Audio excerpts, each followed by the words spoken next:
Ladies and gentlemen, welcome to WWE Smackdown 2016. Why I'm talking in these all good because to the world of wrestling where freaky. Anyway, my co-host is Matthew Thornton, and he's here I am not a racist, unlike this host right here. being racist. I think you'll come again and keep on coming before I blow your head Okay, off you're with a watching too much Simpsons. Take a poo off the mic and bring back Phil. We want Phil. Hashtag bring back Phil. I like to be here, and thank you very much. Anyway, I'm gonna go back to my... come on. All right, yeah, stop that already. If you're not gonna bring back Phil, then just stop. I'm just going to go to my regular speaking voice. Again, everyone, we apologize that the host is a racist bastard who hates everyone. No, racist, you fucking lying sack of shit.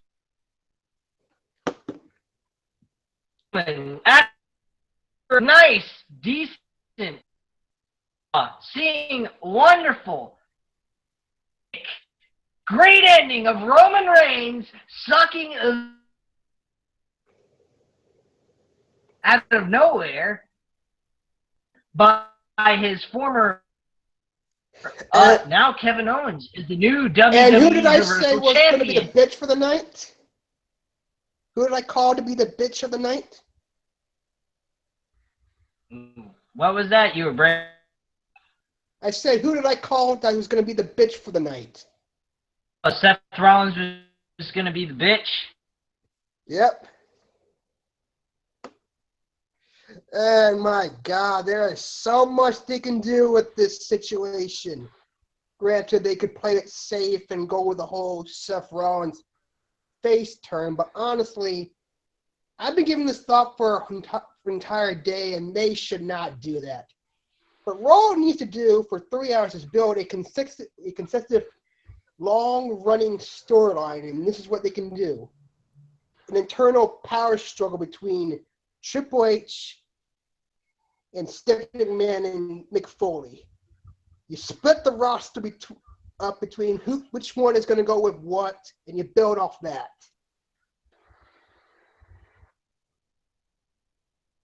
Because I did not get any of that shit. All right, let me repeat myself. What Raw needs is a consistent storyline to fill up this goddamn 3 hours, and the best way to do it is build a storyline where it's a power struggle between Triple H versus Stephanie and Mick. Because honestly, what's the point of bringing back Triple H if he's not going to be on the show repeatedly? I mean, or power struggle where you could split the roster up, saying who's going to side with Triple H and how he wants to run Raw, and then with Stephanie and Mick how they're going to run it. Basically, Steph and Mick can be how Raw has been lately with the whole old mentality, while Triple H wants to run Raw in a different direction. And honestly, you don't have to turn people face or heel.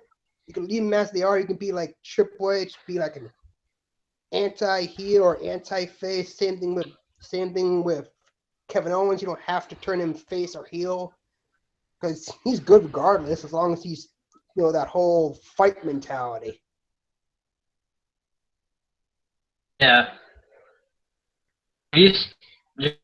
You're breaking up quite a bit, dude, while you're talking. I don't know why. Well, I don't know why either, but like I said, split the roster up on who wants to side with who, and you can even have Brock Lesnar side with Triple H because the whole thing with him and the whole Paul Heyman and Stephanie McMahon storyline they went with. Because honestly, they need to do something to build off what they just did. I mean, you can't just have Triple H show up, cost Seth Rollins and Roman Reigns the match, then they just leave from the crowd. I mean, that's where he popped up from. He didn't come down the ramp and screw. He just came from the crowd. He just tapped the crap. Yeah, if you notice throughout that entire match, there was actually a gap in the barricade. What the fuck was that?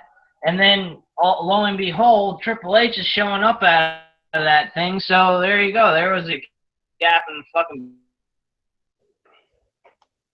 But let's get into the actual Smackdown show instead of talking about Raw. Yeah, we can talk. We can discuss what we want to do with Raw later in the weeks when you and me can do the whole random wrestling or whatever. But anyway, first thing that we had on the show, we discussed about how Daniel Bryan was having a confrontational with The Miz and so forth. Very well put together promo by The Miz. I enjoyed it very much. When, bringing that to my attention. I mean, there were points where people were questioning, was this a shoot, a promo, or was Miz just seriously pissed off and not getting the respect he deserves and went, fourth wall breaking, off script, just ranting? No, some of that was actually real, and some of it was fake. Daniel Bryan's a coward and everything. That, of course, was all scripted and playing a heel. But the other thing about him saying that I'm sick and tired of me a coward, and that I don't know how to wrestle, what I do, and so forth, is so far from the truth. It's ridiculous. He also wanted to put prestige behind the championship that he's carrying on his shoulder now, and he's stating that he's trying to make the Intercontinental title WWE Championship itself. To say that because the title has been irrelevant for the last 10 years. Outside of a couple of people like Jeff Hardy. It has really lost some of its prestige in the last couple of years, so they need to start putting more emphasis on it. I mean, I thought that's what they were trying to do when they brought back the old school version of it. Yeah. Well, I mean, Jeff Hardy and Umaga's match standing. Big came on after that. I don't matches happen. Yeah, it sucks. Yeah. Well, anyway, that's what led to the whole opening segment between Miz and Dolph Ziggler, and it's just been announced at the beginning of their talking smack that those two will face each other at Backlash. Is it for the IC title?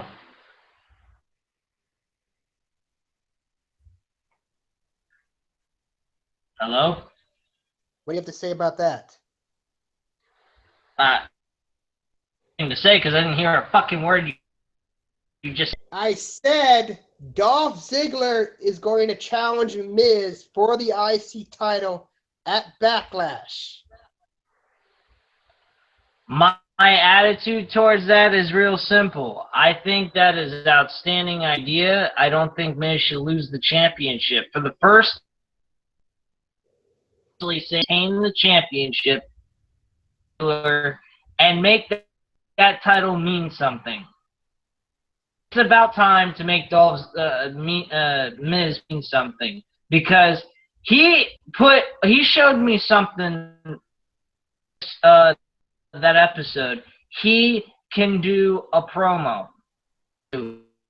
He also, yes, when Miz is not acting like a douche, he can talk as well on the mic as anyone else. He can cut great promos when he's not acting like a complete dumbass. Yes, he can. He can. He actually did it tonight. And he's not playing Mr. Dumbo. oh, look at me, I'm a prima donna and blah, blah, blah, with the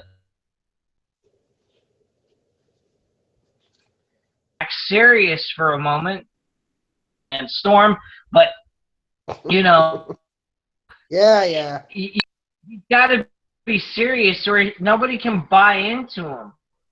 That's just basically it. This match needs to be where Dolph Ziggler wins cleanly, be said. And he can go ahead after the match and pick up a mic and say, hey, am I a coward now?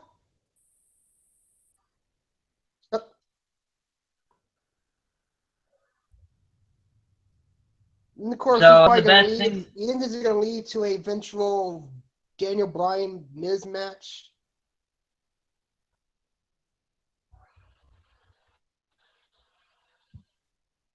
Hmm? I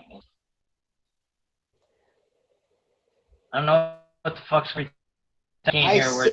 I said, you think this is going to lead to a Miz and Daniel Bryan match in the near future?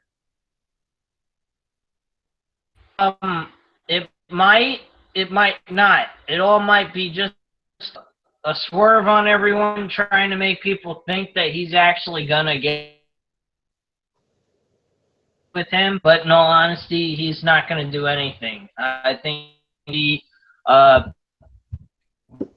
Bryan, kind of putting test and trying to make not test, fucking Miz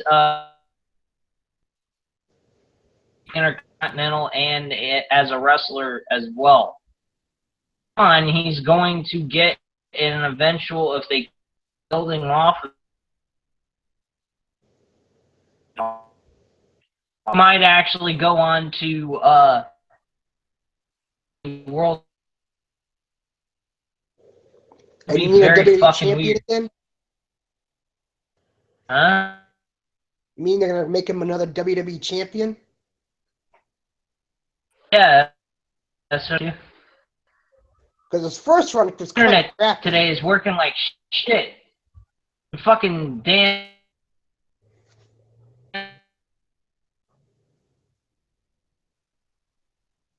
No? You freeze up on us? Yeah, every time you're talking, it's like not even working properly.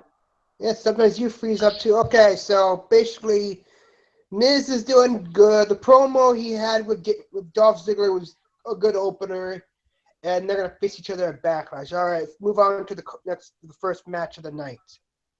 First match of the night was the tag team match.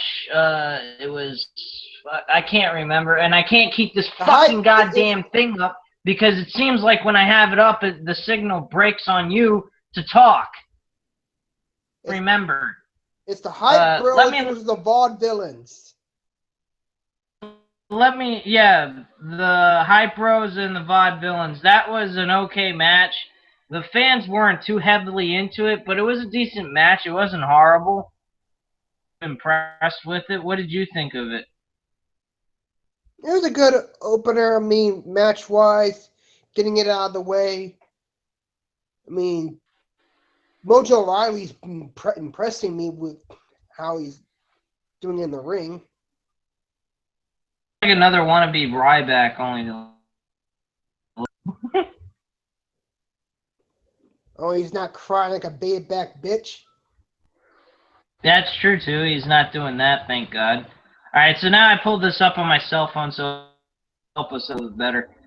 Vaudevillains to Hyper, since we didn't mention the result of that match. Yeah, the Vaudevillains lose to the Hype Rider, whatever it's called.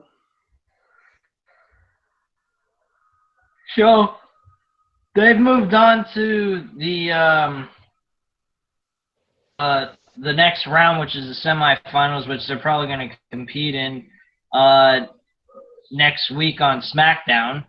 And we then had AJ Styles show up on making his promo stating he's the man of Yeah, Smackdown. He's the face wearing that runs the wearing place. that badass headband. Yeah, he The needs to boss. get rid of that fucking thing already. What? No, he needs to get rid of it. Big time. Because it's fucking gay as shit. But, without a further ado, promo does decent on promo. So, it's nothing bad there. And Apollo Crews came out because before AJ came out to do his promo, he actually went ahead and talked some smack to Apollo Crews before he stage. So Apollo Crews comes out. He says, I want to have a match with you, Dean Ambrose. Maybe if I win this match, I'll actually get a shot for the World Championship. Well, makes a land to Styles. So do matches and AJ Styles. And give me your overall opinion about this match. What did you think of it? I thought it was a decent match. I mean, it's good to have two different guys with different styles going at it, and they'll put on the name and everything. And of course, they need to do something to build up Apollo Crews again, because he kind of dropped the ball of no progression with the IC title match. But overall, it's just a match that cool people off as they move on to the next match of the night. Just a kind of a filler, whatever. Well, me personally, I thought it was a really good match between AJ and Apollo Crews. Probably the best match on the entire episode. And it really, I thought Apollo Crews really deserves a win soon. I think next week, if they have him in a match, he needs to win a match. I think this is fucking ridiculous what they did. They had to make him lose. He's going up against AJ Styles, and AJ Styles is for the World Championship. So No, you can't have the number one contender losing a match now. You need to build momentum into his match, because you can't just have him lose to whoever and then expect to win the title. Yeah, that's just retarded. All right, so yeah, I give the match a decent 3 out of 5. What about you? Me, I give it the same thing. Odd ones and high tag team. Yeah, the tag team, I give it 3.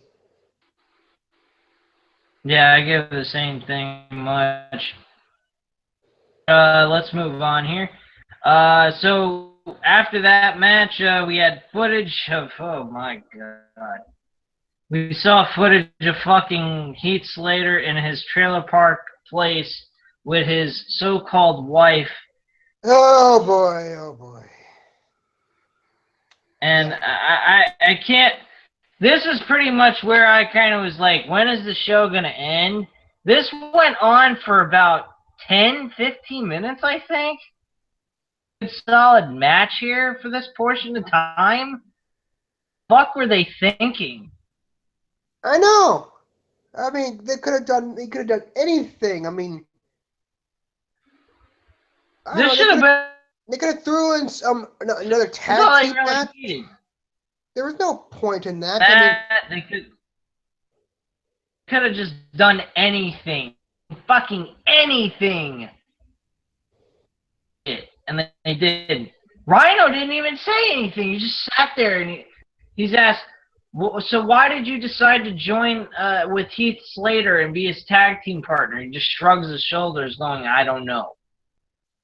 Just give me, what? Yeah, just something to do. That's all it was. And most likely, when they have their match against the Hype Bros, that's probably gonna have miscommunication. He's gonna gore Heath Slater later, either by accident or on purpose. I think the fucking thing is stupid as shit. Really, to be honest with you. Shit. The whole Heath Slater storyline is signed by retarded. Heath Slater isn't signed by anyone I mean, yeah. Oh, yes, they mentioned how he got a contract by winning a match from Randy Orton by DQ, even though he pretty much got his ass handed to him. And if you remember right, when he was supposed to be confused from the beatdown, he called, Shane Steph, and they just took the contract away from him. Yeah, I know. And so at this point in time, he has to win the entire tournament with Rhino or he's out. So this is just idiotic, and you gotta know that Rhino and him are not gonna win this fucking. That would just be ridiculous. I don't even see them going into the winning the next match against the Hype Bros. Yeah, I don't either. I don't see any of this working out. Actually, no, I do see them doing that, and then them getting real close, and they lose. Oh yeah, losing to American Snyder Alpha. goes bye-bye. Yeah, because we all know who's going to be crowned next. I mean, the first Smackdown Tag Team Champions, whatever they were calling it now. It's going to, of course, be American Alpha. Yeah, that's very obvious. I mean, it's the simple and safest thing to do, and at this point, this one, I think it's definitely well deserved that these two, the American Alpha, win the ones on the card in the tag team division on SmackDown. So yeah, it's definitely well worth putting them. So let's move along here. Moving on to the next thing, and once I can find it. I think it's a Divas match. Divas was bullshit. I didn't even really pay attention to that. Speaking of Divas, though, let me ask you: are you kind of looking forward to playing as some of the Divas in 2K17? To be honest with you, I really don't care. To be honest with you, watching the women wrestling now because they're very athletic. They know how to wrestle, and this is entertaining as. There's been whoever stole a show. I mean, fucking WrestleMania 32, they had the triple threat, which was a fucking show stealer. It reminded me of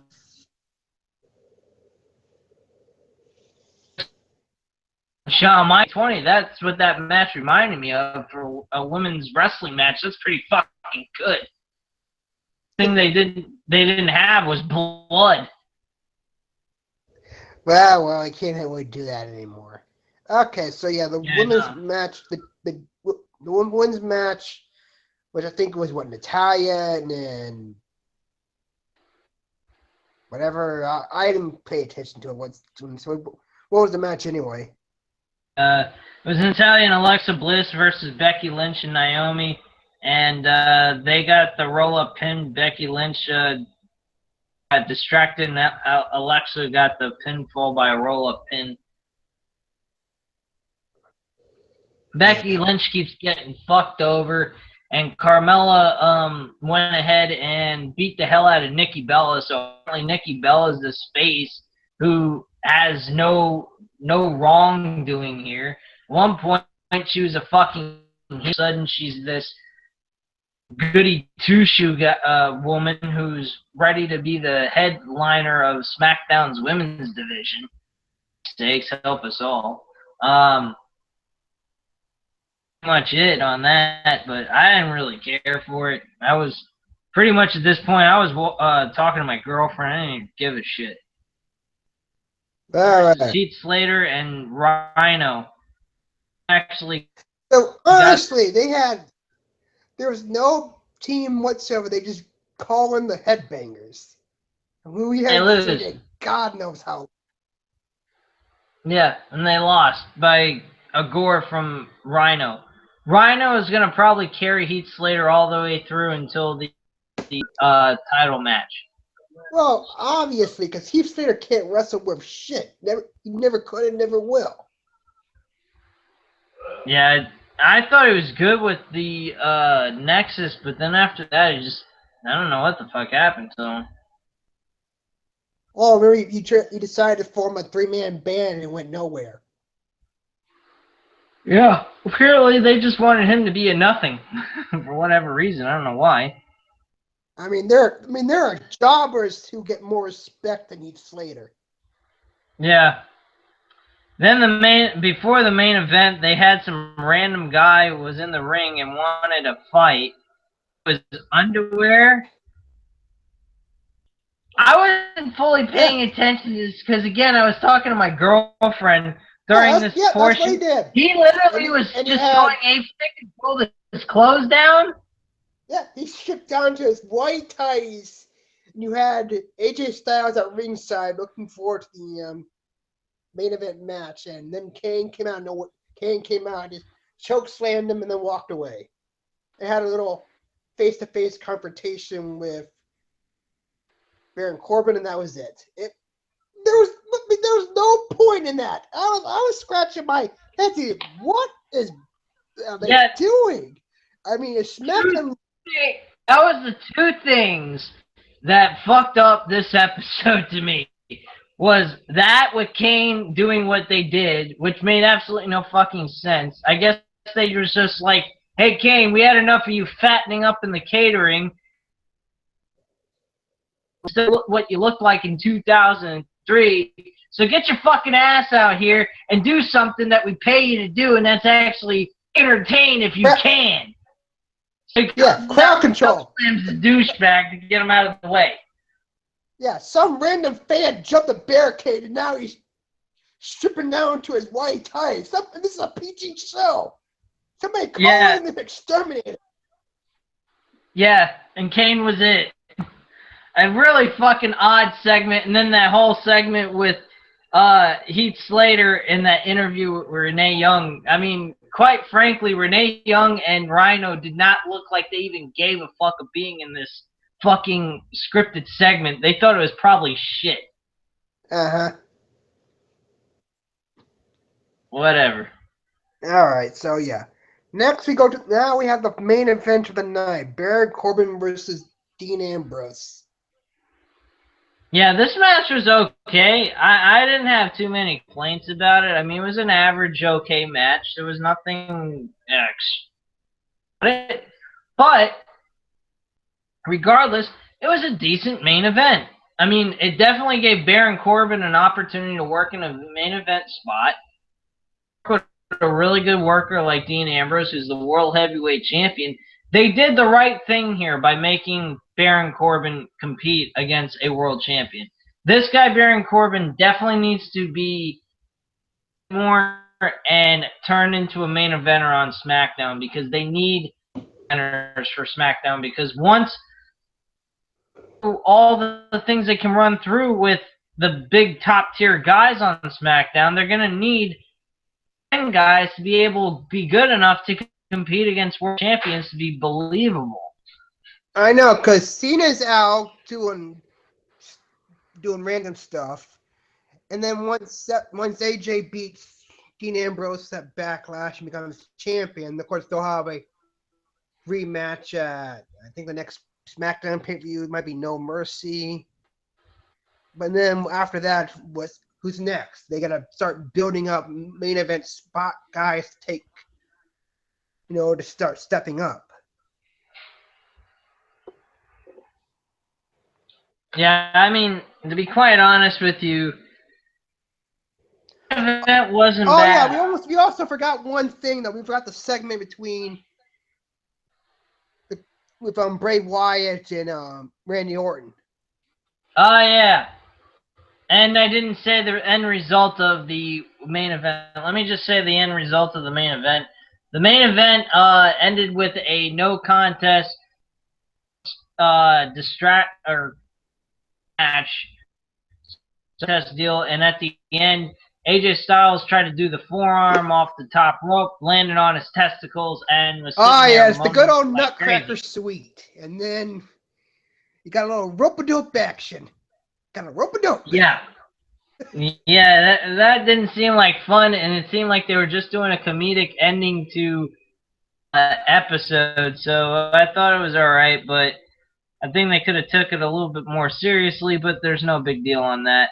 And talking about Bray Wyatt and Randy Orton, I didn't really pay full on attention. Like I said, I was talking to my girlfriend during this portion of the hour. I think it was going on as the typical same old shit with Bray Wyatt. Am I right? Yeah, it has been confirmed that the two of them are going to face each other at Backlash. I was pretty certain that was going to happen anyway, so yeah. I don't think that was a very hard thing not to see coming. No, that was just them a confrontation between the two as they set up the match. That's all it was. Well, again, me personally, and I'm trying to scratch my head here and figure out what Smackdown was trying to do in order to compete with Raw, because Raw had had a few problems here and there, like too many goddamn commercials during the main event. I don't even know why they did that. And then, but one thing they did do right was leave us off on wanting more. I mean, looking forward to next week's Raw and seeing where they're gonna go with this whole Triple H stabbing Seth Rollins in the back and siding with Kevin Owens. But the thing is, Matt, here's the thing. There is one small issue. I really believe that WWE's Raw brand should not have a pay-per-view during this month. Next month. SmackDown should not have a pay-per-view next month. They go back to the old school way when they have the brand extension. I agree. Yeah, that's something they should do. They should go back to saying one brand gets one pay-per-view a month, and then they of course do the co-brands for the big four. And that's how this should be done. This is going to be... they don't need to do 2 pay-per-views a month, because then that just takes up time. It's not even that. It doesn't give enough time to build up the match to where it needs the proper build it needs. Yeah, and that's why I was trying to talk about how Raw should build this as one long extended storyline with the whole power struggle.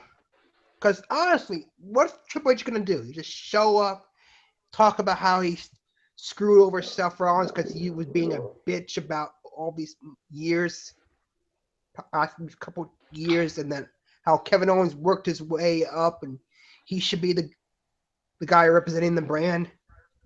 Now, money on that. I would put money on that's exactly what he's going to say next week on Raw.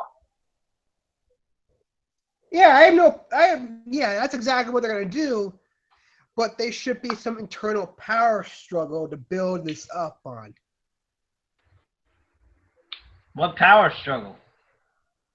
You have Stephanie and Mick trying to run Raw however they want to do it. And then you have Triple H wanting to run Raw how he wants to do it. And you have the entire roster split. I mean, Grant, the way I'm picturing it kind of sounds similar to, say, the Invasion storyline they did back in the day, but just how Raw should be run by two internal powers. I think what should happen is that Survivor Series short going based off of. I like the idea a little bit. But it has to be a short program. It can't be like something. No, that's exactly what I'm talking about. You lead this to Survivor Series. You got a Team Triple H and of course, Team Stephanie McMahon. Something like that, and for control overall. Something like that. And I mentioned that. If you look back go on. And you know who should win that? That should be fucking Triple H. Triple H knocked Stephanie McMahon off Raw. On. Get fucking Mick Foley off television, for God's sakes. He doesn't need to be on WWE programming anymore. He's already doing his reality show anyway. He's already doing Mick Knows Best. So let him just do that bullshit. holy foley bull crap that probably no one will ever watch. And let Triple H do what he does best. Let him start running Raw. Let him actually look like he's dictating, and he's slowly but surely bringing in NXT guys. He's going, look, I know wrestling. I know what people want. They want guys like Kevin Owens. They want guys like Neville. They want guys like fucking Baylor. They want this. They want that. On and Exactly. on and on. They don't want the same. I mean, we don't want to keep seeing matches over and over again, like the whole Cesaro Sheamus match, best of 7 for a potential title shot. Yeah, that's gonna get old very fast. In fact, that probably got old as soon as the match started. Yeah, you want to know why? Here's why it got old real fast. Because they faced each other twice before they even decided to do this whole series thing. Nobody even do that. So my overall consensus of Smackdown, simple as this.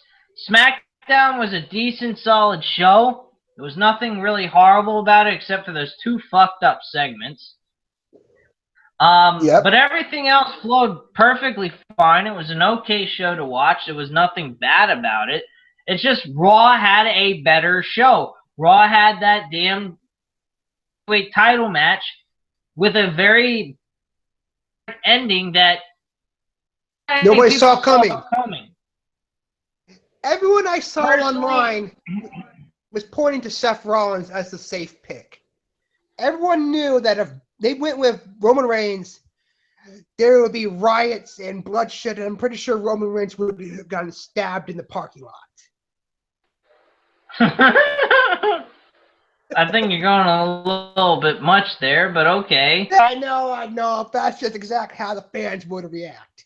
I mean, remember that sign at Cena wins, we riot. That was at an ECW pay-per-view against Rob Van Dam. Yeah, that's exactly what had happened. And again, the thing is, being in that match was a good spot. Seeing how he's apparently, Vince's new golden boy, as some people might be calling him. But it's good that the match went down, and we were all pleased by the results. So once in a blue moon, mind you, Raw does good by the fans. I would say so. I really enjoyed it. I can't say that Raw sucked at all whatsoever. Needed to go over on SmackDown. They just need, what they really truly need is to be a 2-hour show with once in a while a 3-hour episode for a big time Raw event. That's what they should do. Like they used to do. You can't keep doing these 3 hours because it's just gonna burn out storylines. That's why they need to shorten it. Well, my personal opinion is this. They need to go ahead and have 2-hour episodes for shows like how SmackDown was. And then when you have a show like what Raw was like last night, you have a 3-hour show. If you can produce a 3-hour show that way, you'll be fine. But there is no freaking way in heaven you can go ahead and produce that kind of a 3-hour show on a weekly basis. It's just not possible. You have to have every once in a while just a stable, standard, regular show with decent build-up, making the hype up for the title match that you're going to have, or rivalry that you're going to have for the pay-per-view, actually mean something. Precisely. That's exactly what they're going to have to do. Anyway, anything else you want to cover, or before we wrap things up? Really, we pretty much nailed everything on the head. So at this time, ladies and gentlemen, words though before I close the show for us, Matt? Nope. So, ladies and gentlemen, thank you very much for watching WWE Smackdown August 30th, 2016 review. I thank you very much for watching. Hit that subscribe button. Leave those comments down below. I definitely like to hear from you guys, and I'll respond back as always. And thank you very much for watching again, and have a great night, guys. Bye.